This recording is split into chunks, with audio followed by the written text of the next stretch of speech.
Praise the lord. యేసుక్రీస్తు నామంలో మీ అందరికీ ఉదయకాల సమయంలో శుభాలు తెలియజేస్తున్నాం.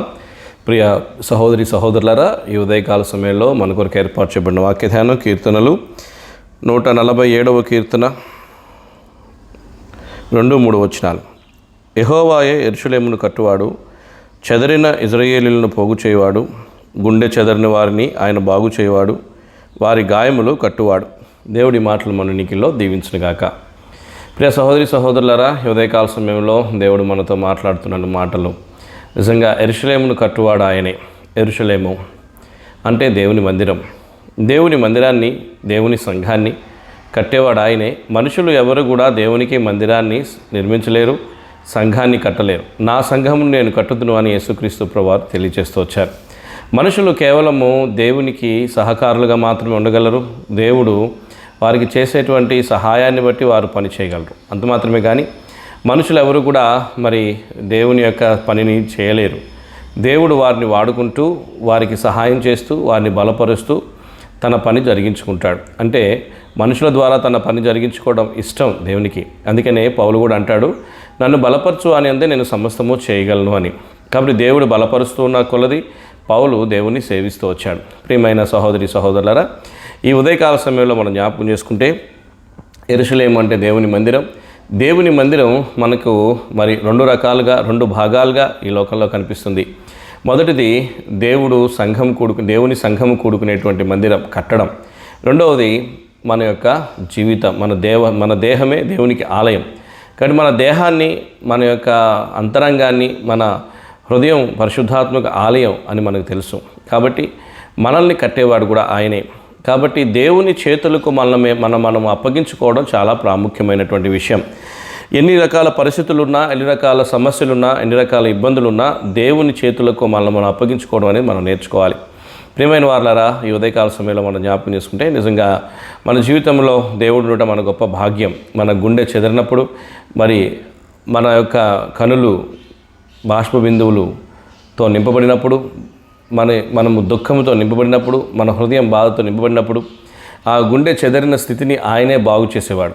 ఆయన బాగు చేసి మనల్ని గాయములు కట్టి, మనల్ని బాగు చేసి మనకు సహాయం చేసేవాడుగా ఉంటాడు. ఎందుకంటే మనం జ్ఞాపకం చేసుకుంటే 5వ వచనంలో, మన ప్రభువు గొప్పవాడు, ఆయన అధిక శక్తి గలవాడు, ఆయన జ్ఞానమునకు మితిలేదు.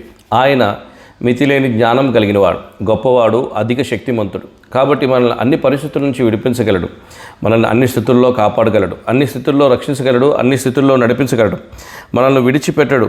6వ వచనంలో రాయబడింది, యెహోవా దీనులను లేవనెత్తువాడు, భక్తిహీనులు ఆయన నేలను కూల్చును.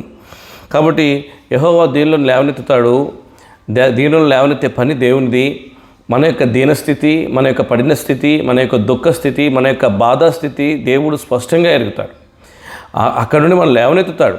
ఆయన లేవనెత్తే పని అయింది. ఆయన మనల్ని లేవనెత్తి మరి ఉన్నతమైన శిఖరాగ్రాల మీదకు మనల్ని చేరుస్తాడు. అయితే భక్తిహీనులను ఆయన నేలను కూల్చువాడు. ఇక్కడ అధిక శక్తిమంతుడు ఆయన. మన ప్రభువు గొప్పవాడు, ఆయన అధిక శక్తిమంతుడు. కాబట్టి ఆయన జ్ఞానమునకు మితి లేదు. ఆయన జ్ఞానంతో ఎవరు పోటీ పడగలరు, ఆయన బలముతో ఎవరు పోటీ పడగలరు, ఆయన యొక్క గొప్పతనంతో ఎవరు పోటీ పడగలరు. ఈ లోకంలో అనేక మంది గొప్పవారు ఉండొచ్చు, జ్ఞానులు ఉండొచ్చు, అధికారులు ఉండొచ్చు, ధనవంతులు ఉండొచ్చు, జ్ఞానం ఉన్నవారు ఉండొచ్చు. వారందరూ దేవునితో పోటీ పడగలరా?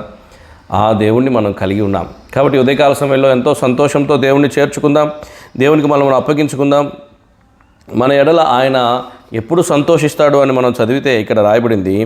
మరి 11వ వచనంలో, తన యందు భయభక్తులు గలవారి యందు, తన కృప కొరకు కనిపెట్టి వారి యందు యెహోవా ఆనందించువాడై ఉన్నాడు. తన కృప కొరకు, తన యందు భయభక్తులు గలవారి యందు, తన కృప కొరకు కనిపెట్టి వారి ఎడల ఆయన ఆనందించువాడై ఉన్నాడు. మనం ఆయనకు కృప కొరకు కనిపెడదాం, ఆయన యొక్క సహాయం కొరకు కనిపెడదాం, ఆయన యొక్క కార్యం కొరకు కనిపెడదాం. ఆయన మనల్ని చూసి సంతోషిస్తాడు.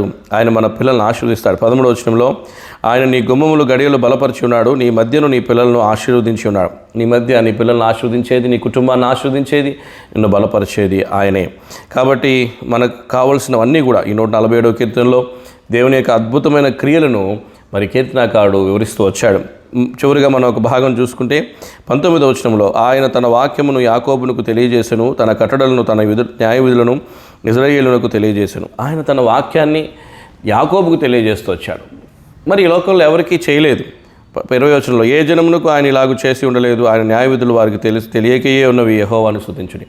నిజమైన దేవుని యొక్క నడిపింపు మనం కలిగి ఉన్నాం. నిజమైన దేవుని యొక్క మరి సహాయం మనం కలిగి ఉన్నాం. ఆయన వాక్యాన్ని మనం ఎరుగున్నాం. ఎంత గొప్ప సంతోషం, ఎంత గొప్ప ఆనందం. నిజంగా దేవుణ్ణి కలిగి ఉండడం గొప్ప భాగ్యం. మనకు ఆయన వాక్యాన్ని యాకోబుకు వాక్యాన్ని తెలియజేస్తూ వచ్చాడు. మనలాంటి మరి జ్ఞానము లేని, ఎన్నిక లేని, లేకపోతే తృణీకరించబడిన, పాపంతో నిండి ఉన్న మానవునికి దేవుని యొక్క వాక్యాన్ని బయలుపరచడం, ఆయన వాక్యాన్ని బయలుపరచడంత గొప్ప ఆనందకరమైనటువంటి విషయం. కాబట్టి ప్రియమైన వారులారా, గుండె చెదిరి ఉన్నావా? నీ గుండెను, చెదిరిన గుండె వారిని ఆయన బాగు చేస్తాడు. గాయములు కలిగి ఉన్నావా? గాయములు కడతాడు. నీ కుటుంబాన్ని ఆశీర్వదిస్తాడు. మరి తన కృప కొరకు కనిపెట్టుకునే వారి యందు ఆయన ఆనందిస్తాడు. నీ పిల్లలను దీవిస్తాడు. నీ గుమ్మముల గడియలను బలపరుస్తాడు. అంత మాత్రమే కాదు, నీకు వాక్యాన్ని తెలియజేస్తాడు. ఆయన కట్టడలను అనుసరించి నడుచుకునే కృపా బలము మనకు అనుగ్రహిస్తాడు. కాబట్టి ఆయన మనం అప్పగించుకుందాం. యెరూషలేమును కట్టువాడు ఆయనే. మన జీవితాన్ని, మన దేహం అనే దేవాలయాన్ని కట్టేది ఆయనే. ఆయన చేతిలోనే ఉంచుదాం. ఆయనే చక్కగా కడతాడు. ఈ సృష్టిని కట్టడం ఆయనకి అంత చక్కగా కుదిరినప్పుడు, ఈ మనిషిని తయారు చేయడం దేవునికి ఇంత బాగా కుదిరినప్పుడు, పరలోక రాజ్యాన్ని తయారు చేయడం దేవునికి ఇంత బాగా కుదిరినప్పుడు, ఈ గ్రహాలు, చంద్రమండలాలు, నక్షత్ర మండలాలు, ఆకాశ మండలాన్ని చేయటం దేవునికి ఇంత బాగా కుదిరినప్పుడు, మనిషిని రక్షణ పొందిన వారిని జీవితాంతం లేదా యుగ యుగములు జీవింపజేయడానికి పరలోకాన్ని ఆయన బాగా కట్టగలిగినప్పుడు మనల్ని కట్టలేడా? మనల్ని ప్రభువుకు అప్పగించుకుంటే ఆయన మనల్ని బలంగా కడతాడు, అద్భుతంగా కడతాడు, ఆశ్చర్యంగా కడతాడు, మనల్ని కట్టి తీరుతాడు. దేవుడికి మనల్ని మనం అప్పగించుకుందాం. దేవుడి మాటలు మన ఇంట్లో దీవించునుగాక. ప్రార్థన. మహాకృపలిన తండ్రి, ఉదయకాల నాతో మాట్లాడుతూ వచ్చిన మాటలకై నీ కొందనాలు. మమ్మల్ని కట్టువాడవు నీవే గనుక మమ్మల్ని మేము మీకు అప్పగించుకోవడానికి సహాయం చేయండి. మా ప్రభా, ఈ పరిచయం నీకు ఫలింపచేసి అనేక మందికి ఆశీర్వాదకరంగా వ్యాపింపజేస్తున్నామని ప్రార్థన చేస్తున్నాం. వింటున్న ప్రతి ఒక్కరిని దీవించండి, సహాయం చేయండి. ప్రతి ఒక్కరి అవసరత అక్కడ తీర్చండి. నీ నామాన్ని మహింపరచుకోండి. దయగలిగిన తండ్రి, కృపలిన దేవా, మా ప్రభా, మరి మా తండ్రి, వింటున్న ప్రతి ఒక్కరు కూడా మా ప్రభా వారి యొక్క ప్రతి అవసరత అక్కడ తీర్చబట్టుకు సహాయం చేయండి. గాయపడిన వారిని కట్టుము, సహాయం చేయండి. నీ నామాన్ని మహింపరచుకోము. మమ్మల్ని మేము మీకు అప్పగించుకోవటకు మాకు మా ప్రభు తండ్రి నేర్పిస్తూ రమ్మని మీ కొందరంలో తెలియజేసుకుంటూ యేసుక్రీస్తు వారి శ్రేష్టమైన, శ్లాఘనీయమైన, సార్వభౌమాధికారం కలిగిన నామంలో అడిగి వేడి ప్రార్థిస్తున్నాం తండ్రి. ఆమేన్. Praise the lord. దేవుడు మిమ్మును దీవించునుగాక.